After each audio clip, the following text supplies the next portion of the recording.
We'll start here. And I get this question a lot recently. I've gotten a lot recently because of our offense. And for years, starting with Toby Gerhart and Tyler Gaffney rushed for 1,700 yards, and then Stephon Taylor's the all-time leading rusher. We had Stephon, and then Christian McCaffrey and Bryce Love, and everybody's talking about, gosh, that Stanford offense was so built on running the ball, and last year you threw it all over the place. I said, well, hopefully our offense is built on doing whatever it takes to win football games. And however our team is built, I'm not going to be so built into following a dogma that I don't use common sense to play to my players' strengths. So I believe in being physical. I believe in running the football. I believe in throwing the ball with efficiency and explosive abilities. Now, the balance, however that is, for year to year it may shift, but my perfect world, first and second down, we're pretty close to 50-50 run pass. That's what I'd love to be.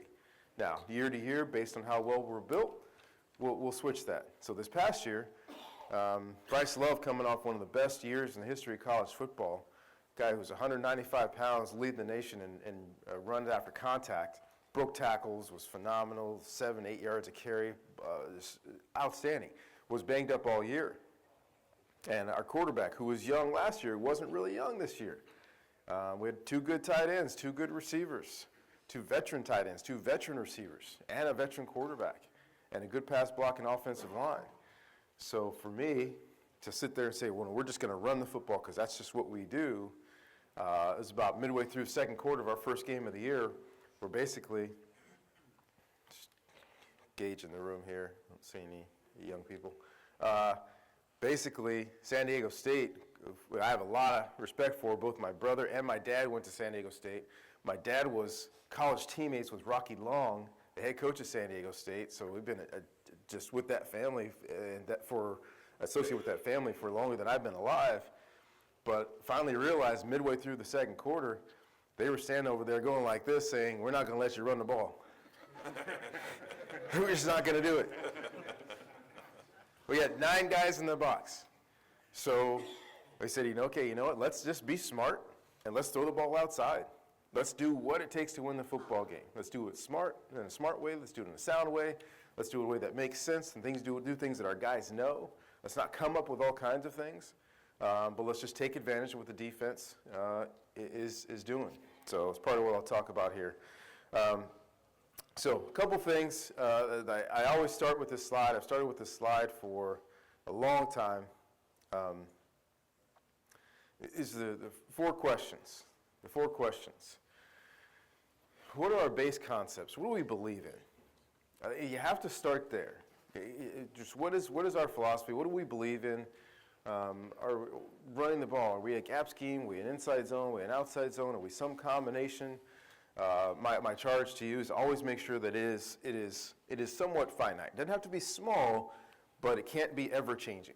Because if you don't know what you believe in, your players will not know what you believe in, right? So we are a gap scheme with some inside zone, very little outside zone, West Coast passing offense with some drop back, 3-step, 5-step play action. So once we identify that and we teach them the concepts, now we spend the rest of our time teaching technique. Technique wins football games. Outside linebackers that don't lose leverage. Offensive linemen that stay on the inside eye in pass protection and watch the guy by the quarterback. Quarterbacks that can handle pocket movement, subtle pocket movement, and get the ball out of their hands. Receivers that are efficient at the top of their routes. That's what wins football games. Not, we call a great play against the perfect defense. That happens once every 4 games. The rest of the game is you run your base stuff against their base stuff, and whoever executes the best wins. Helps if you have a couple good players too. And then how many times can we change the look? And this is my John Gruden background. We don't do it as much as we used to, but we like to say, okay, our top couple of runs, how many different ways can we run them? How can we make it look different to the defense, but simple for us, so that we're not just standing in the same spot all the time. We tweak it, we change it, we'll motion to it, we'll shift to it, we'll do it out of a different personnel grouping. But as far as the big guys up front, hey, it's the same run play. It's the same run play, same rules, same techniques. Keep it simple for our guys. And then as we go through the season, what are the base defenses that we're going to face? So how can we augment our running game with some quarterback movements, with some boots and play actions, and getting the quarterback, change the quarterback's launch spot. And in combination with number 4 is, how do they use their safeties and defensive backs so we can take advantage of play action, right? So the top 2 are really about us, and the other 2 are about, okay, how do we augment what we believe in when people try to take things away from us? How do we take advantage of that within the structure of our offense?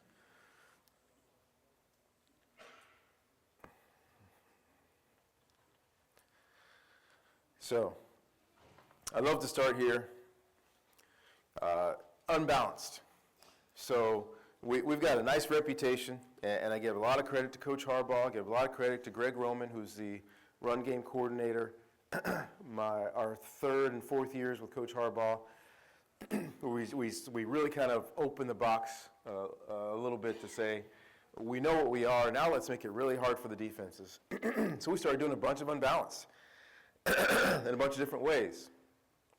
So these are some plays now, different ways to get to unbalanced, right? Little funky shift, moving the tight end over, or moving the tackle over, leaving the tight end backside, so we still have an eligible backside. We make the defense communicate, and we come back and we run power. Simple play, base play for us, pure gap scheme, double teams in the front to the backside linebacker, backside guard pulling for the front side inside linebacker, fullback blocking off the edge. The rules haven't changed since before I was born. But we make it look a little bit different, right? And unbalanced with the tackle over there. Oh, now the defense has to communicate. There was a shift. Somebody has to account for the tight end backside because he's still eligible. We've got to deal with a slot and a guard pulling for the slot defender. To our guys, it's just power. It's just power. To the defense, oh man, we might not have prepared for this. So one week we might line up in it with the tight end backside and the tackle back here, or we might switch it up, or we might motion to it, or might shift the receivers to it, or we might shift everybody. But to our guys, it's power. See great patience by Christian McCaffrey. We toss the power sometimes, especially when the backside is open, so the quarterback can take any blitzer that comes off the edge. Full disclosure, got that from LSU. I think all the best coaches steal stuff from other people. So we toss it so the quarterback can watch the backside, and it helps our back stay square. So a lot of questions that come up when I talk about this, because many people run power different ways. We used to scissor kick the power. The problem with us scissor kicking the power is when the back receives the ball, his shoulders are on a diagonal, and every once in a while there's an A-gap play. And sometimes it's hard to get back inside the A-gap. So what we did years ago, probably going on 10 years ago before I was a head coach, we went to draw footwork for the running back to keep him in that A-gap. So if the A-gap's there, he takes it, but by him taking 2 steps downhill typically, now he's in perfect phase with the pulling guard back on his backside hip. So that's why we do draw footwork on the power, whether we're tossing it or just handing it. We try to keep the running backs footwork the same, so we can get that great relationship with that pulling guard.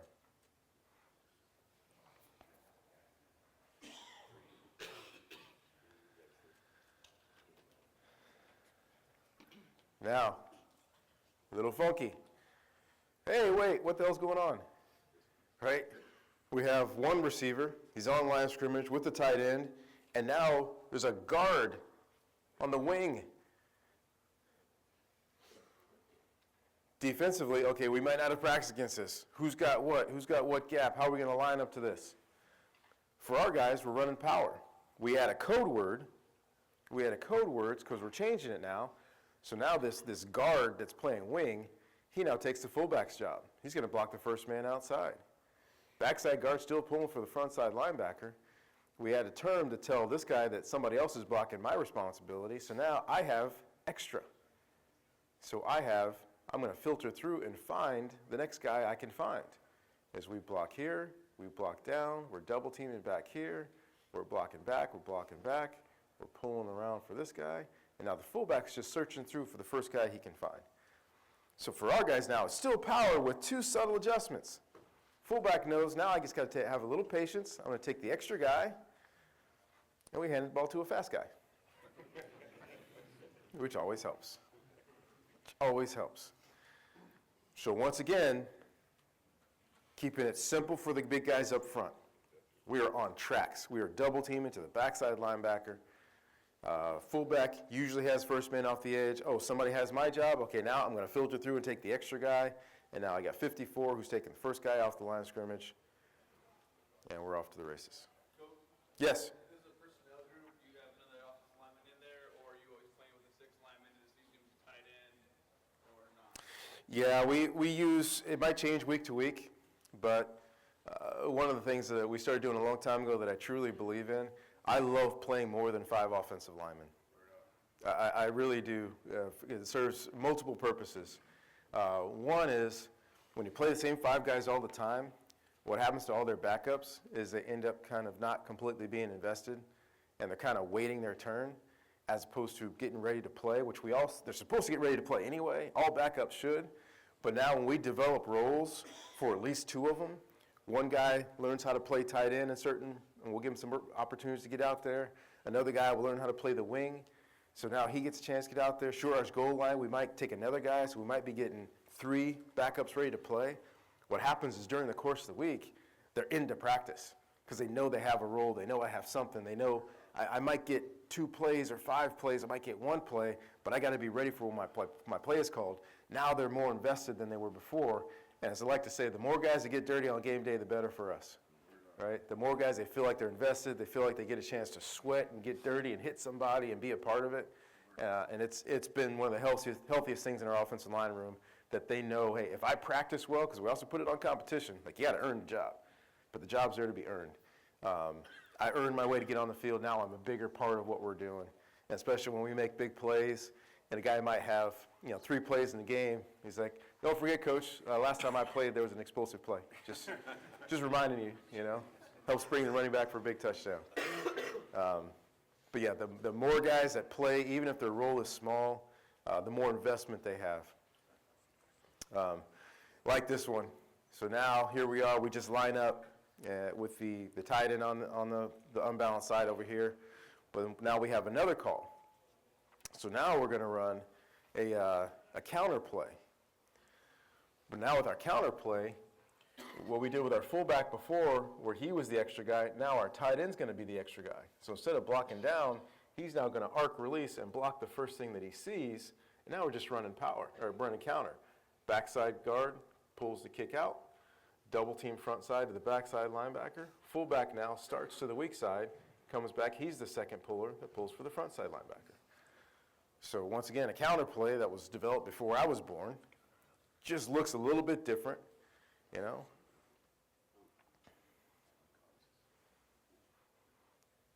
But once again, for the core of the inside guys, power and counter really is not that big of a deal to these guys. We got a front side double team to a backside linebacker. Now the pull is a little bit different. I'm not pulling straight up. Now I'm pulling flat to kick out. Pulling flat to kick out. Fullback now, I'm just going to get in the hip of that pulling lineman, read his block, and work back up inside. Running back, counter footwork for the same reason why we do draw footwork. We want to get that great relationship with the second puller who happens to be a fullback. We're inside out on that second puller. He kicks out, I go in, somebody wrong arms him. I should have enough space. Christian's a little bit tight there to the fullback because I've got to be able to have a little bit of space between him and me so I can read his block. But now I get skinny through the hole and I get vertical.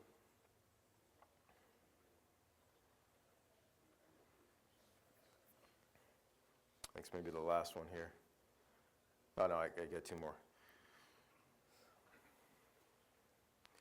So now, what we've done is gone to our gap scheme, and so this is late in the year. So many people now, we get into unbalanced, and now they're flying over the top. They're flying over the top. So now what we run is a lead-o, right? So we're still pulling the guard, so the defense feels like they need to scrape because the guard's pulling and the fullback's going this way, so they feel like they're going this way. But now we're cutting the defense. We're blocking back, and now we're pulling the guard for this guy. And we're leading up on this guy. So now we've done so much off tackle, off tackle, off tackle, power counter, power counter. Now, lead-o. Full speed, downhill. They think it's going to be lateral. Now we get vertical. Change up, just a change up, just to make them think that, don't forget, we might run downhill. Yep. Positive yards, something else for the defense to think about, and then we go back to running power and counter. Now, once again, one of our favorite things to do, and put responsibility up in the box. Up in the box, the responsibilities are play action and contain, right? Are they containing on the backside? Are the safeties diving down? You got to communicate with us and let us know. And sometimes I get impatient. I want to get to the play action passes, but it's up to those guys up front to say, Coach, it's not there yet. It's not there yet. And then they finally say, Coach, they're running on the backside. So now we say, okay, quarterback boots and reverses. So now we've run these plays so much, and then once again, this is late in the year, run it strong side, run it strong side, run it strong side. We know they're not protecting the backside. They're overplaying the front side, and now we just hand the reverse.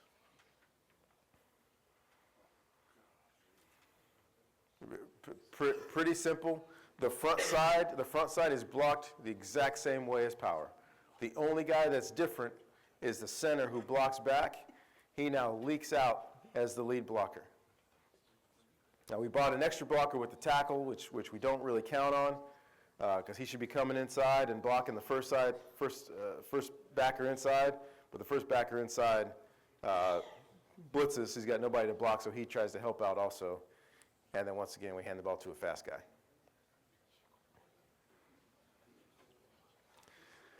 So I am a huge fan of Christian McCaffrey. There's not a bigger fan. You may think you're a bigger fan. I'm a bigger fan. And this play is why. So here's Christian. Rolls over it and then hauls ass to get downfield. And look who comes in the picture to make a play. That's how you become a team leader. That's how you become a great player. This is an example we used over and over again. This is a couple of years ago where Christian's having the best year in the history of college football. I'll say it again. The best year of any running back in the history of college football. Broke Barry Sanders' record. And he gets so excited about somebody else making a play. So excited about somebody else making a play.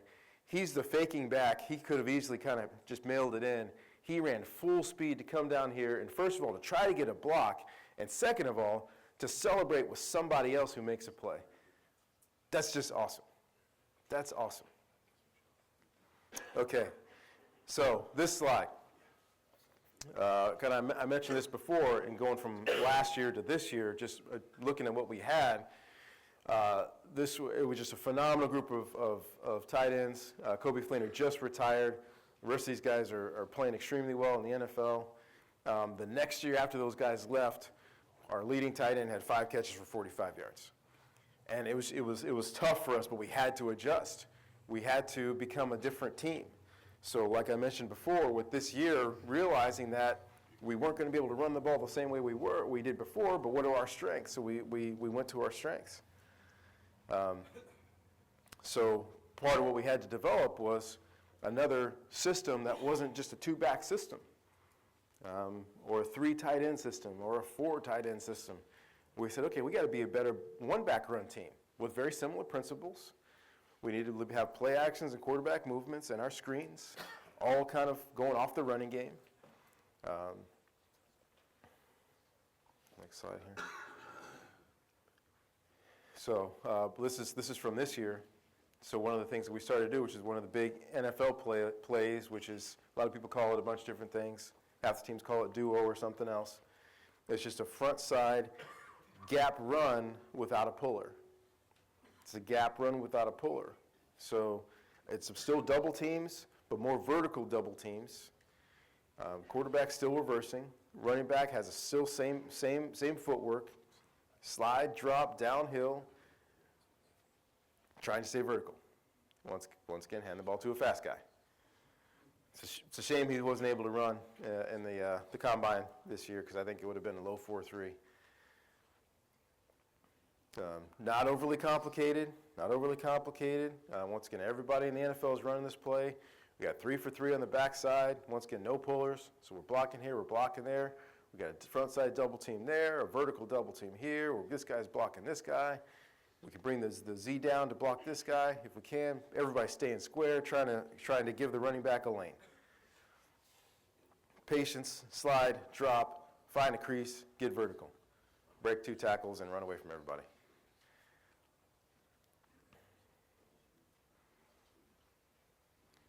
Please, another example. Front side double teams, being physical, finding creases, getting vertical. Young receiver missed a block.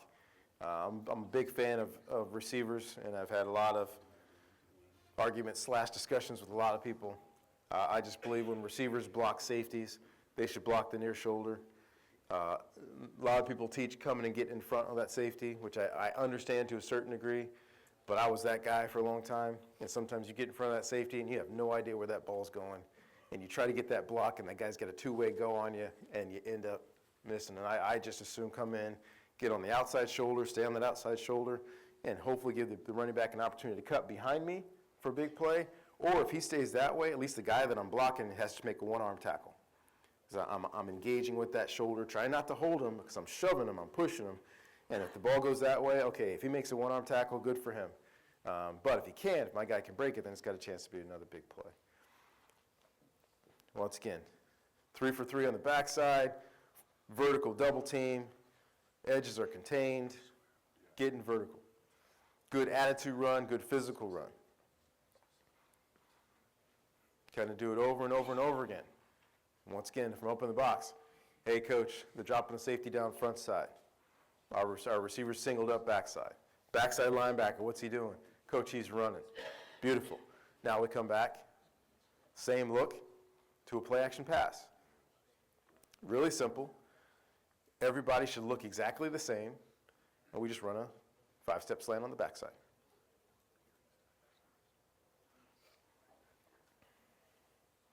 Nothing earth-shattering. Once again, starting from up top, how are they trying to take away our running play? They're dropping the safety down. The linebacker's cheated, so you see the weak side linebacker, who's usually kind of over the guard, he's now in the backside A. He's getting out of the passing lane. Great. Come back, take advantage of that. Shows up once every 4 or 5 games. Sorry.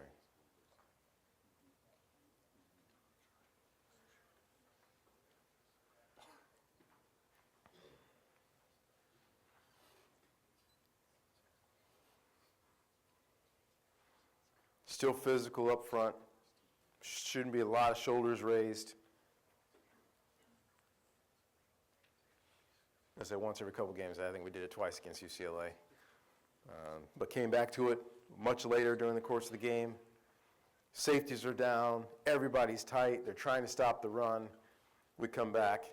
Quick action. 5-step slant. Get vertical. Get as much as possible. Don't swing the ball. Drives me crazy.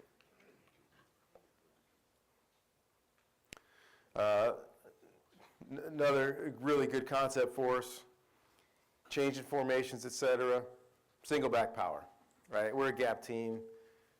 Front side double team to the backside linebacker. Tight ends blocking the defensive end. Backside guards pulling for the front side inside linebacker. No fair dodging, as my old boss used to say, Brian Billick. We're running our play. This is an example I was talking about for the receivers up top, is that if I can come and just get on that near shoulder and I give a really good running back a one-on-one with a corner, most defensive backs, not on our team, but most defensive backs didn't sign up to play football to tackle running backs. They signed up to football to get interceptions and play pass defense outside. we want to engage those guys into real football. So if we can seal that safety, the guy that they think is a better tackler, that's why he's playing safety, and make that corner try to tackle Christian McCaffrey one-on-one, things are going to be good for us. Things are going to be good for us. Well, let's get nothing earth-shattering. Double team at the front side for the backside linebacker. Pulling around for the front side linebacker. Base block in here. I believe we put a tight end tackle here. Or no, that's our tight end. We left our tight end in. But we did a lot of mixing up, putting our tackles in there.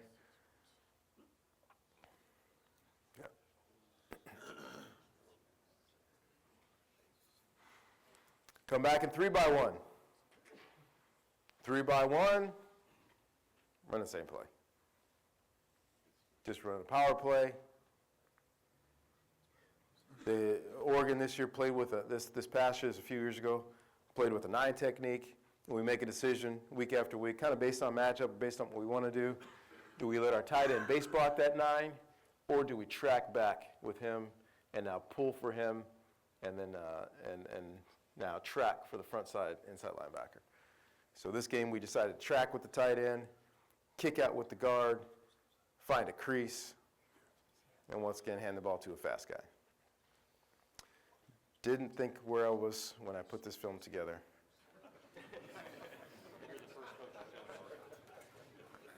Didn't quite put 2 and 2 together there. Sorry about that. I heard you.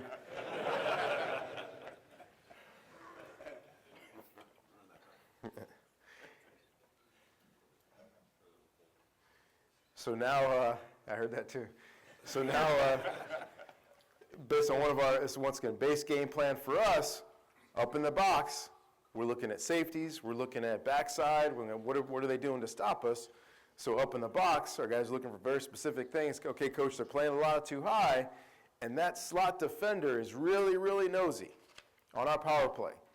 He's really, really nosy. What Notre Dame liked to do this year was either, this is a few years ago, was either bring him in and slant the entire front and make your runs wind back to the unblocked defender, or just bring him in and engage him so that everybody else slides strong and takes everything on with their right shoulder so that the back naturally comes back into this unblockable defender because he's splitting the difference, so this guy can't block him.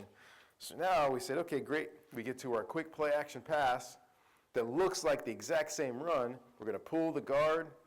They're going to put the ball in the belly of the back, and now basically kind of run that same exact route that we ran a little ago. This is a little 5-step slant in the slot. The receiver knows all you got to do is cross that safety's face. Quarterback's going to put the ball in the belly of the back and find that window.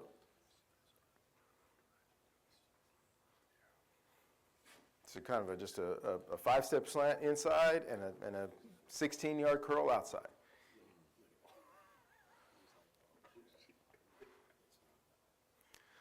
So one of my favorite questions I get, there's a few ones that come up a lot, which we talk about, Coach, you have some really big tendencies, and I say, good.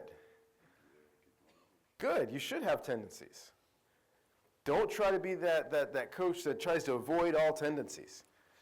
Because first of all, if you have tendencies, both you and your players know what you want to be good at, and you work at it. But now when you have tendencies, you decide when you want to break those tendencies. So that's how we get to a play like this, by running about 15 one-back powers. One back power, one back power, one back power, one back power. Okay, what are they doing? Do we need to adjust the front side? Do we need to adjust the back side? Oh, they're playing too high with a nosy slot defender. Okay, great, let's call the play action pass. Oh, coach, they're pressuring a lot. Okay, great. Let's kill the play, let's change the play to a pass. They're playing single up outside.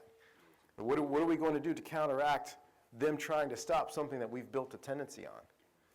And you got to build tendency on things that you do well and things that you believe in.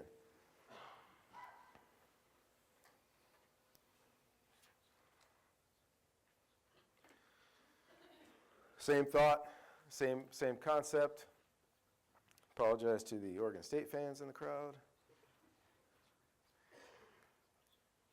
So now we're getting that inside slot defender. Oh man, now he's jamming the guy. Now we don't have it. Now we have our curl back outside. quick 1 to 2 by the quarterback, put the belly in the back, put the ball in the belly of the back, inside seam, no, outside seam, and then we have our back check and release. Really quick 3-man combination, seam, curl, find the check down. So another thing that we like to get to versus pressure, once again, another play that should look exactly the same. We run this on 3rd down. I believe this is a 3rd and 10.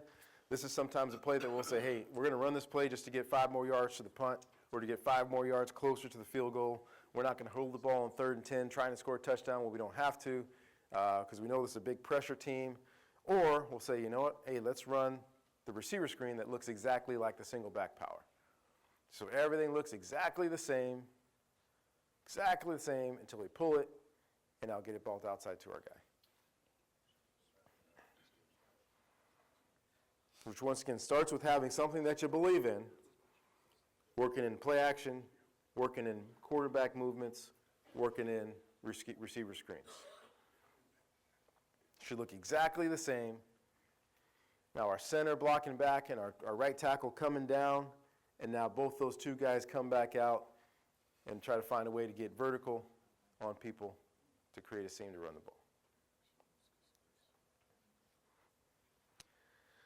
So once again, more so than just talking plays, tried to talk more philosophy and mentality towards combining a few things that hopefully you can do well.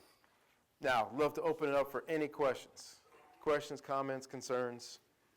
Pissed at me for showing organ clips. Anybody, anything. How do we block our RPOs? That's a great question. So we are in the infancy of running RPOs.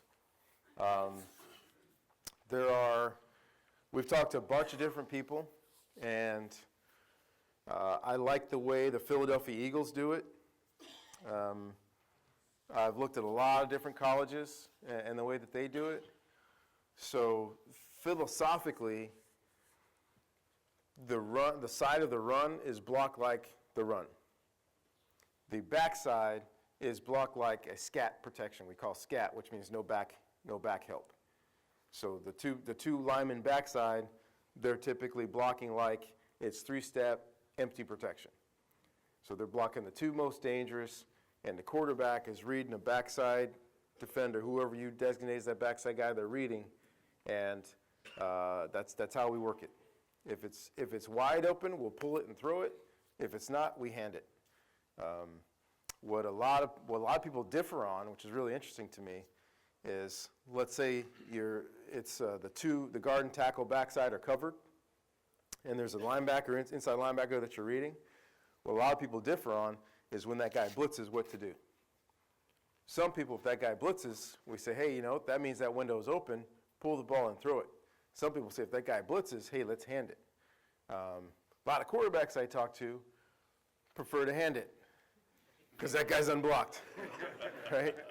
It's the reason why my old boss John Gruden called RPOs ridiculous protection offense, because you're pulling the ball out with a linebacker running straight at the quarterback as he's trying to make a throw.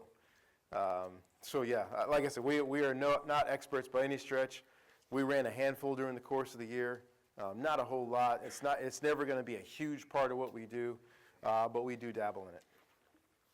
You guys trade shift motion sometimes 4 or 5 times on each play. Do you have a specific terminology for each trade shift of motion, or do you say dog and that is 4 shifts and the guys know it? Great question. Questions about our shifts and motions when we have multiple, and yes, we try to give them code words.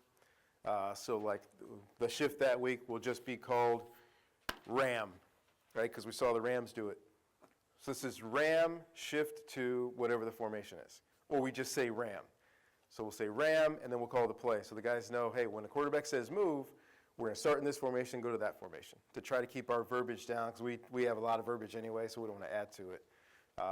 And when we do that, typically for us, and this is not trying to give anything away or not, but for me, philosophically, I like doing those shifts and motions on plays that I know our guys can decipher. Right? Sometimes you do a crazy shift, and you're doing it with a new play, and the ball gets snapped, and the defense gets screwed up. So as we all know, sometimes when the defense gets screwed up, our guys are screwed up. So we try to do it on plays that our guys know, and they can solve the problems on the field. Like a gap scheme, hey, no matter how they line up, our double teams are going from here to there. Whoever's there, that's who we're going to. So plays that are simple for our guys, that's when we'll use our shifts and motions. More questions? Yes? O-line philosophy, do you practice different linemen at all positions, or do you try to keep people stuck at guard or right side, left side? You know, some programs will have a guy who play guard, right guard, center, left guard. So if somebody gets hurt, you got your next best guy. Yeah, and that's hard. That's easier on our level sometimes than your level. But still, for me, it depends on the guys. Every single internal guy that we bring in, we teach them how to snap. Some guys can do it. Some guys are horrible at it. But we find out early. I would love to have every guard at some point may have to bail us out at center, right? So we see who can snap, who's got a good feel for it, and we do it every spring. We do it every training camp. And as we get into the season, if they're not any good at it, we leave them alone. But then next spring, we're going to work on it again, just in case. Every tackle, at some point, we try to make sure they know what the guard's doing, and we may move them if we need to. Like if we're light in the spring, say, hey, take a couple reps of guard. You know what the guard does. Be great communication, just so we kind of cross-train them as much as possible, just for, the apocalypse. Oh my God, we just had 3 guys get hurt.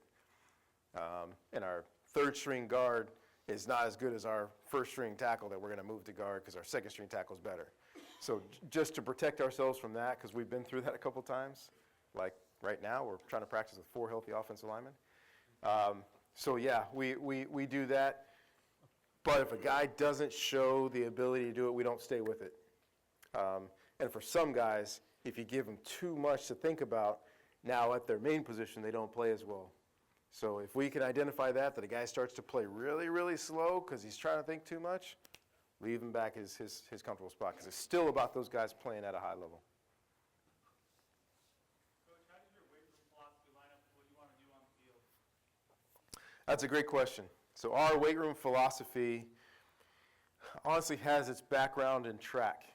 And you'll hear that from a lot of different people. Not as many, but I think it's growing, where we're about explosive movement more so than brute strength.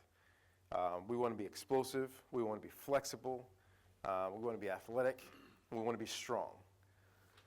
So for us, it's not as much about the bench and the squat as it is about the power clean, as it is about the functional movement screens and making sure that we have ankle mobility and hip mobility and shoulder mobility.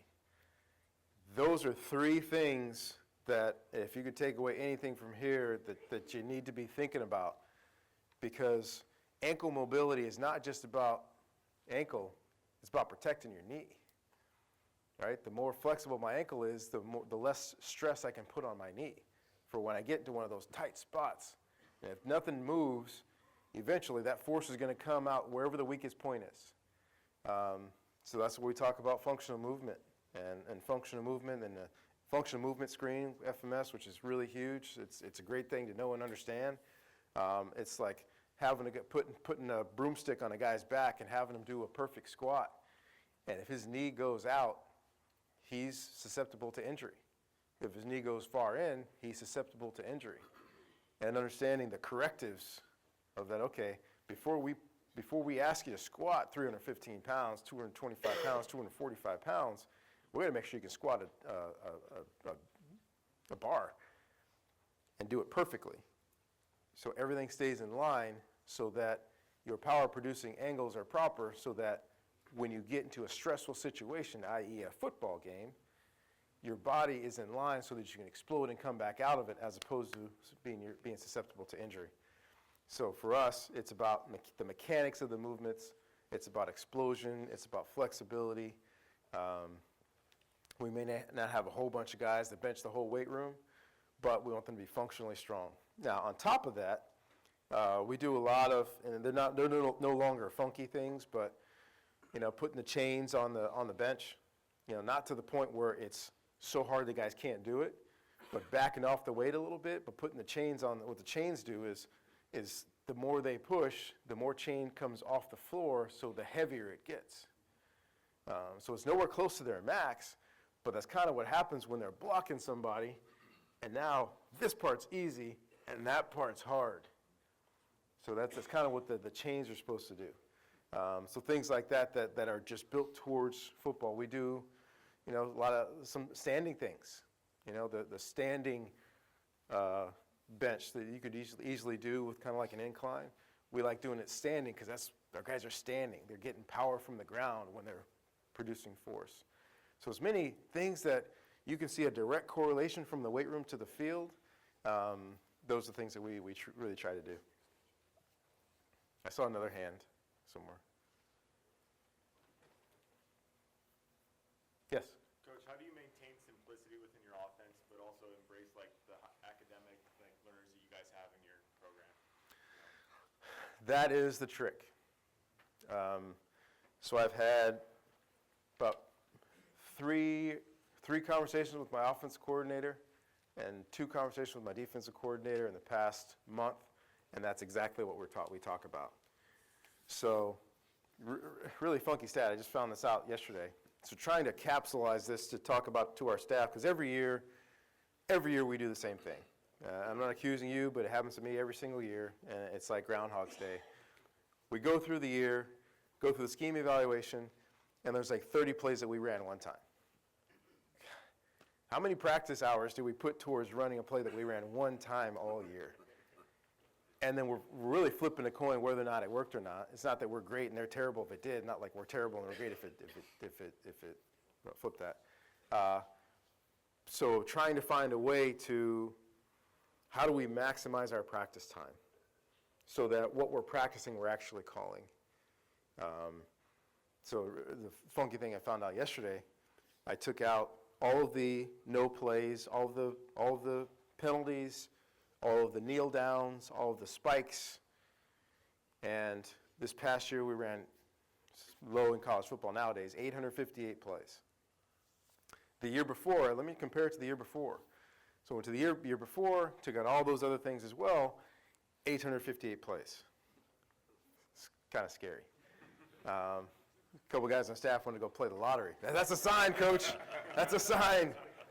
But the reason why I cut those things out to say, okay, what percentage of our top plays are we running? So the 858 plays, our top run play was 6%. I'm like, gosh, that's just really low. That's really low for something we truly believe in and try to rep, because we've got such smart guys. We can add some more, and our guys can handle it. So we get into a spiral to where, oh, they know our top play, but we got to work on these new things so we get good at these new things, which makes a lot of sense until you get to the end of the year and say, okay, we had a whole bunch of new things that we ran in 1 or 2 games, and our identity, our base plays that we were extremely efficient on. So I'm like, what percentage is that? I don't know what the percentage is for your best run play, but it should probably be more than 4 to 6%. I think it should be 10%. It should be 10% of our overall calls, and maybe that's 30% of our run calls. Should be the play that we believe the most in. So that I tried to go a pure math route to see what makes sense, because we fall into the trap because we got such bright guys, and I had to do it this year for our offensive coordinator and myself, not just for him, because we got a quarterback coming back that's going to be one of the top 5 in America, along with the quarterback at Oregon. One of the top 5 quarterbacks in America who's got a lot of experience, and we're going to be tempted to give him a lot. And, okay, we can do this, and we can do this, and we can do this. But the bottom line for me is, what can we go out there and efficiently execute over and over and over again? Because that's also when you find your explosive plays. I fall into that trap like many people, that we're going to create explosive plays by tricking the other guys. And I keep the explosive plays, honestly, game by game. I keep a cut up, and I watch it all the time where they come from. The majority of our explosive plays, single back power, counter, draw, right? Everybody's blocked and we make one guy miss. And it's because we've been efficient, because guys know what to do. And we get a one-on-one and the guy makes a play and now we're off to the races. So just trying to cut down on our trying to be smarter than the other coaches and say, how do we put our guys in position to be consistently successful and knowing that eventually one of those plays is gonna pop, which is common sense, but it's hard to fight. It's hard to fight it. Yes? On the game day mental side, I've watched you for years, and it almost like you don't react on purpose on the sideline versus a Stoops or a Harbaugh or pick your other coach. Is that an intentional thing, or is that just truly a personality style, or is there a benefit to that? So the question is on my game day mentality. They actually produced a shirt. I don't know if many of you have seen it about 5 years ago. It's like the Stormtrooper shirt, where it's the same picture of the Stormtrooper over and over. It says happy, sad, angry, etc. They did a Shaw shirt very similar to that, which my kids enjoyed. So for me, and this is, I'll start by saying this. I used to always say, you look at Tony Dungy and Bill Belichick, and both were very successful. Both have very different personalities. Game day, with the media, locker room, all completely different, but both very successful. What, to me, they have in common is that they're genuine. They're just who they are. And I think our players, they know when we're bullshitting. They know when we're trying to do something other than just being who we are and being honest and straightforward with them. So I say that to say it's kind of who I am. When I was 12 years old, my sister used to call me the old man because I was always very even keel. But as far as my true game day mentality, I love it, and I don't look like I'm enjoying it, but I'm enjoying every minute of it. But the way that I look at it is I'm not responsible for this moment. I'm responsible for the next moment. So I try not to distract my team because I want the coaches and the players to be in the moment. That's what I want for them. They got to be in the moment. Like once the play call is in, I'm on the next moment. I'm already on the next moment. Whatever happens, I'm already there. Like, okay, we just called a play. Hey, if we get incompletion at 2nd and 10, here's what I want to do. If we get a completion, I want to run the ball. So I'll tell the guy, hey, if we get a good completion here, get ready for a run. So I always feel like I need to be a step ahead. So even when we score and everybody's going crazy, I'm usually saying, kick it. PAT team, okay, great. PAT's out there. All right, next series. And a lot of times I walk away from the action because I'm preparing myself for what's going next. What's the score? Okay, we're now up by 7. This doesn't change anything, but we got to be ready for this. This is what happened in the last series. So for me, I'm always I'm trying to play the chess match a couple moves ahead so that I'm not surprised. Defensively, okay, we're about to be back up defensively. Hey, say something to the defense coordinator. Remember last time they did this. Let's be ready for the double moves. So that's where I'm engaged with the game, but and sometimes I feel weird saying it, that I don't allow myself to be in the moment. And sometimes it feels like I should be, but I know I'm at my best when I'm thinking about what's coming down the pike. Coach, is that something you have to discuss with your other coaches, to have like a culture like that, so they'd be more in the moment with the kids then right there? I try not to make a big deal of it, but I tell them all the time. We actually have a thing in our locker room where we take the biggest moment from the year before and just as the moment. And when I reference that, I'm like, okay, remember, you guys got to stay in the moment. You got to stay in the moment. You got to be there. Play call, you got to live every play call like it's life or death. And that thing's okay. Now we got to live the next play call. Just while they're living that play call, I'm on the next play call. So your hand went up. Yes? Do you have a specific philosophy on like going for it on 4th down or when they kick the punt versus go for it or kick the field goal versus I do, and it differs from our fans. Because I hear about it. So here's the thing, and I've had this discussion so many times. We had a guy in the office when Coach Harbaugh was there early on who was a huge statistical guy. And he read one of those big papers that was produced about percentages. And you should go for it on 4th down all the time. And here's why. You should go for it 2 go for 2 all the time, and here's why. And I have a conservative nature, and he's just like, Coach, and I let him go, and he gave me all the reasons. I said, okay, great. Here's what's not in either one of those papers that you just read. Somebody has to go to the press conference. And it's not going to be one of those guys that wrote that paper.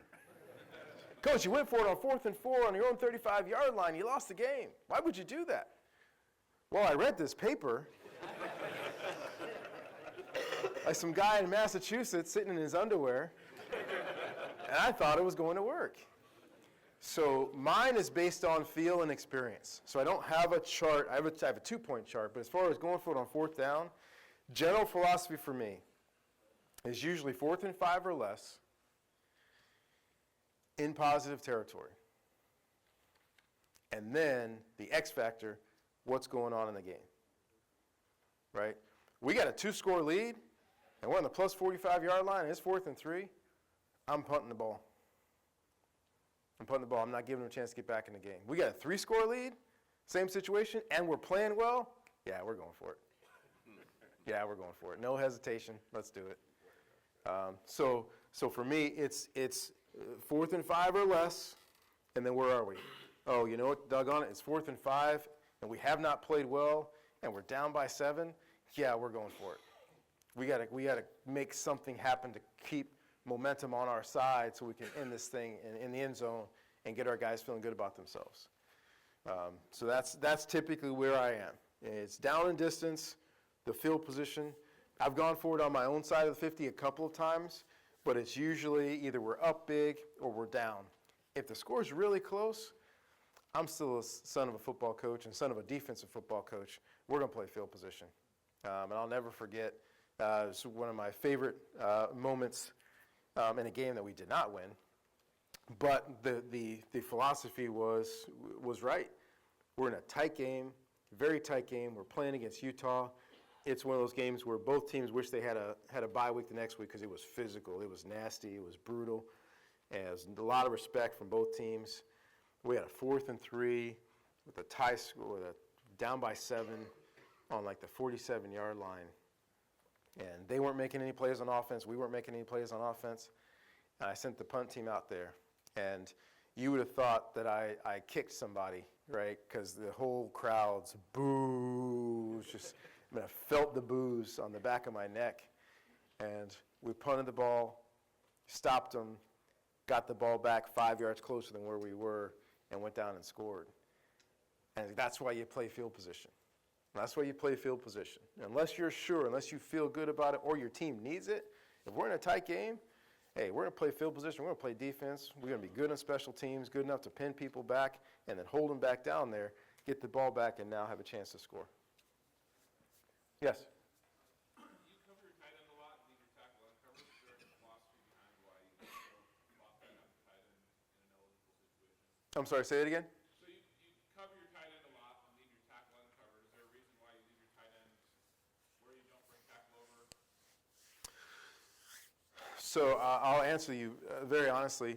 It depends on who we're playing and what they do.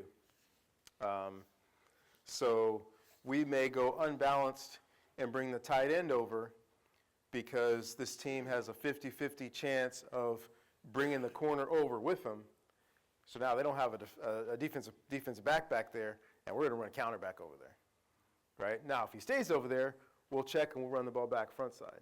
So sometimes we kind of do it on purpose, and sometimes if we, like the one we showed up there, we'll shift the tackle over and leave the tight end there because sometimes teams will say, hey, as long as you have some are cover 4 teams, as long as you have an eligible receiver back there, we're going to play a quarters look over there. We say, great. We've left 2 defensive backs over there, but we've created another run gap over here. So it depends on who we're playing and what their philosophy is.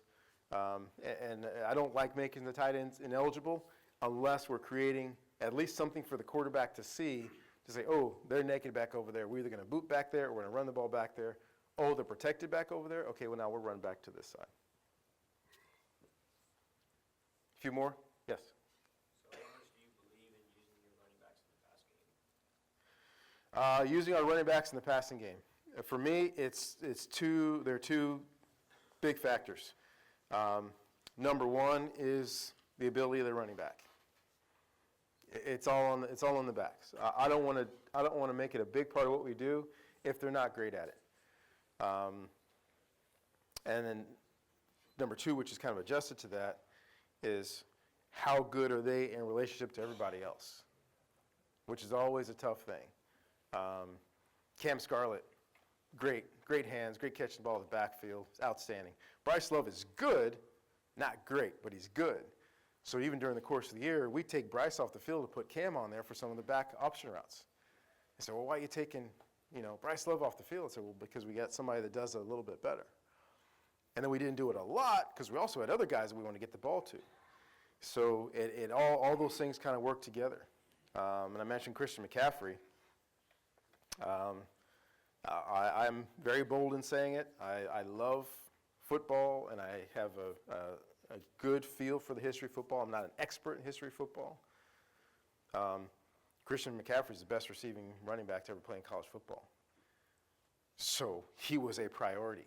We ran option routes repeatedly out of the backfield. Anybody remember our Rose Bowl game, last Rose Bowl game against Iowa? First play of the game, 75-yard option route out of the backfield for Christian. So here's a guy who was a specialist. We made it a big part of what we did. Our guys weren't as good at that, but we still kept that in. But both Bryce Love and Cameron Scarlett are good screen backs.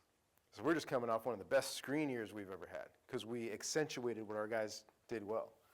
So that's one thing I try not to ever leave because I love involving the running backs in the passing game. We didn't do it as much last year, partially because we're running the hell out of the ball. And in the passing game, that's when we gave Bryce Love a break, honestly. He had a high ankle sprain. He was still unbelievable. But in the passing game, we take him off for a few plays a game just to give him a break. Good question. Yes, sir. Coach, you talked early on about your identity, maybe a power running team with balanced offense. Can you talk about developing that identity? Is it more trial and error, or do you have that established before the season even starts? Good question. So developing the identity, once again, a little bit different for us than for you all. I remind our coaches all the time, like, we can't change people. We can help them get a little bit better. But we need to recruit guys that have the same mentality that we want them to have. My favorite way to say that is you can't change a dog into a cat. Like, you want a cat, you better find a cat. You want a dog, you find a dog. Don't find this really tough cat and think he's going to turn into a dog because he's not. Right? So the philosophy, it has to be adopted by the players, which means we have to have the right guys. Now, the connection is we also practice the way that we want to play. We try to be as safe as possible and smart as possible, but we're going to be physical in practice. We're not going to be physical the entire practice, but we're going to be physical in every practice. So, like our team periods, during the course of the year, we don't tackle, but we have an aggressive thud. I want everybody to stay off the ground. I don't want anybody on the ground. And I want our linebackers, when they come up to meet the fullback, I should close my eyes and hear it. Now, I shouldn't hear helmet to helmet, but I should hear those shoulder pads popping.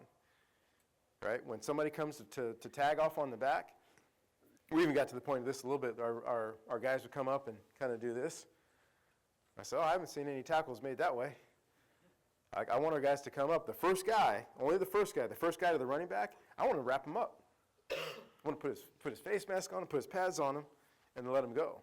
Now, the rest of the guys, they can come and tag off. But I want our guys to practice getting in position to tackle and making some contact. So if that's the only way you practice, it ends up being how you play. So guys are in position every single time they're coming up to make that tackle. Guys are used to, we're going to come off the ball and we're going to pop each other. Now, our team periods are 12 plays long. They're not 15, they're not 20. It's 12 plays, and typically the starters will get 6 of those 12, maybe 7. But they know, okay, for your 6 plays, these need to be physical plays. I believe in respecting the guys on the defensive side. I believe in not hurting. We're not trying to hurt the other guys. But if we want to play physical, we better practice physically. And, just one of those things for me. And every time I hear someone say, oh, well, we had a rash of injuries, so, we didn't do much banging this training camp. Like, oh, we're going to beat them. Glad they're on the schedule. Because you can't go from not hitting to hitting full speed and play at a high level. Not in our conference. They're too big, they're too physical. And you look at Utah, you look at Arizona State, you look at what Justin Wilcox is doing at Cal, which he's doing a hell of a job at Cal. You look at the defense personnel at Oregon. You look at the defense personnel at UCLA. They didn't have a great year last year, but they got some big, fast, physical guys. If you don't practice it and you ask your guys to do it full speed on national TV in front of a whole bunch of people when it really counts, now you're just hoping. I don't believe in hoping. I believe in practicing. Got time for a few more? Coach, Yes. on kind of on that note, when you But for the record, let everybody know I'm actually answering a question from a guy in an Oregon hat. That's right. That's right. Okay. You went to USC last year, so. Yes, I did. Yeah. You're used to being in enemy territory. So when you have a dynamic player like Bryce or Christian that's banged up, is it better for you to sit him out for a couple of weeks, or is it literally just limit him in the game day prep plan? Great question. The question's about a great player who's banged up, and this is a question I've answered multiple times. And going back to Christian first, Christian had a bit of a hip pointer his last year, and was good enough to play, and it was really bothering him. And I came to him, and Christian's the ultimate competitor, and we're playing at Notre Dame.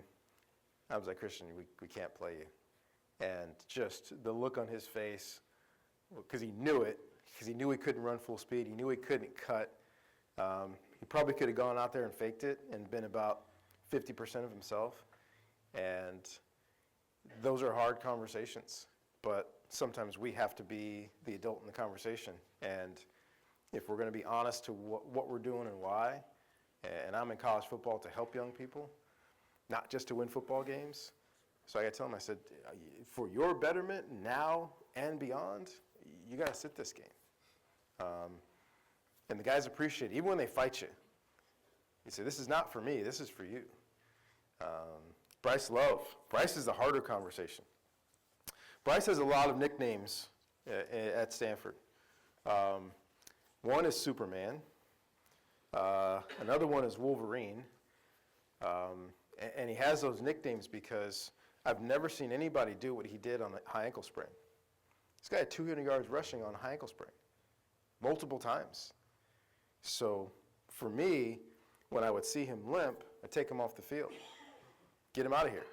They retape his ankle, and he says, Coach, I'm ready to go back in. I say, no, you got to go back with the trainers and your coach and see if you can sprint and cut. Because if you can't, then you can't play.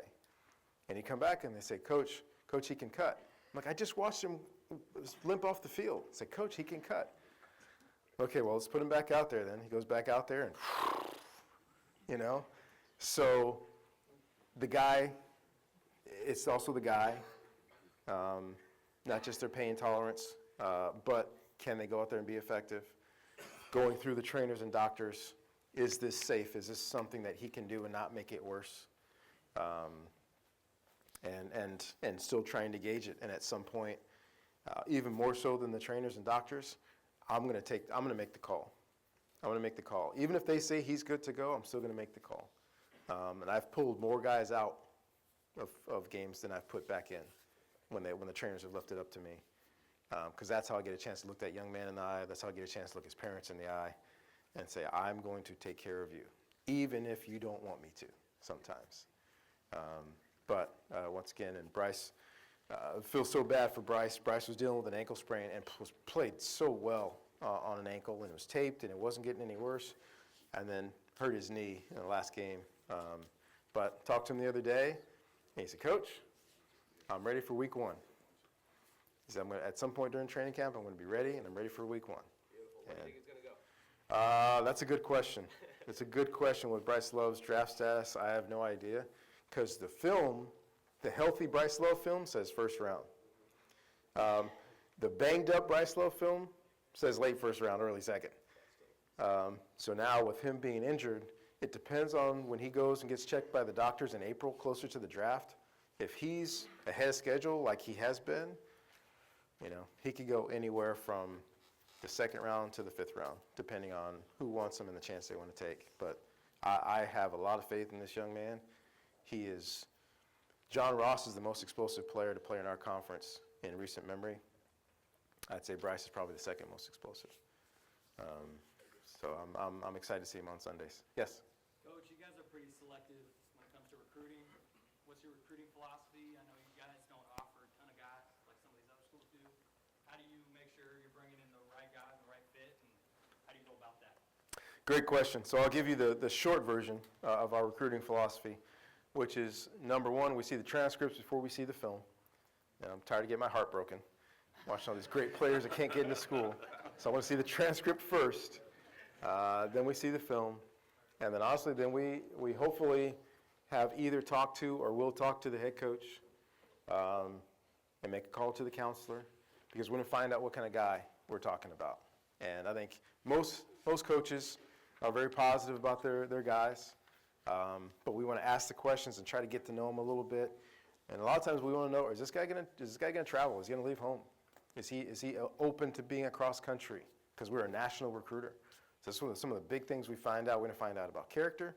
We're going to find out if they're willing to go across the country. And the last thing for me is do they have interests outside of football?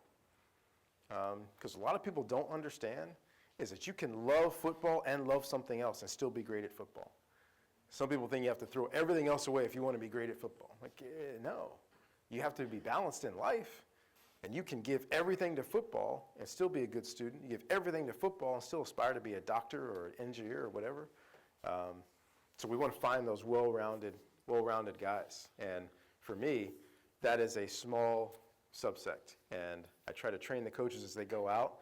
There's certain guys that you're looking for. And usually within talking to them for about 5 minutes, you have an idea. If you spend any time with our team, any of you, if you ever spend time with our guys, or we have guys on our team, on our team from your teams, you kind of know those guys. You go to a room of high school football players, you'd be able to pick out the 2 or 3 that would be Stanford offers. And that's how we keep our recruitment. I don't think since I've taken out, I don't think we've ever offered more than 50 guys in a year. I think we're usually around 40. And some teams are up to 300. I don't know how you recruit 300 guys. I have no idea. Like I said, honestly, because you don't. Right? You're just throwing offers out all the place and see who bites. We're very specific. We frustrate high school coaches. We frustrate kids. We frustrate their parents because of our slow process. But when we offer a guy, it's a real offer. We're not going to pull it because we've done all the vetting. We've done all the looking. We say, okay, now let's talk about the application. Let's talk about the process. So we are slower than everybody, but I believe that we are extremely honest and upfront about how we do it. Yes? Question for you. So kind of along the lines of recruiting, I think something that we're battling a little bit in the high school world is the 7-on-7 piece, the academy piece, the transfer piece. Where does that fall into kind of your recruiting process? And are you digging in with the high school coaches? Are the academies being used in any way, or what does that look like for you in that process? So for us, during the recruiting process, we talk to the high school coach. I've never talked to a 7-on-7 coach, and I never will, because 7-on-7 is not football. I want to know who the young man is, and not just who he plays with and who he plays for, and how they're going to help him get the scholarships by going and playing in their underwear. I don't get it. I don't get it.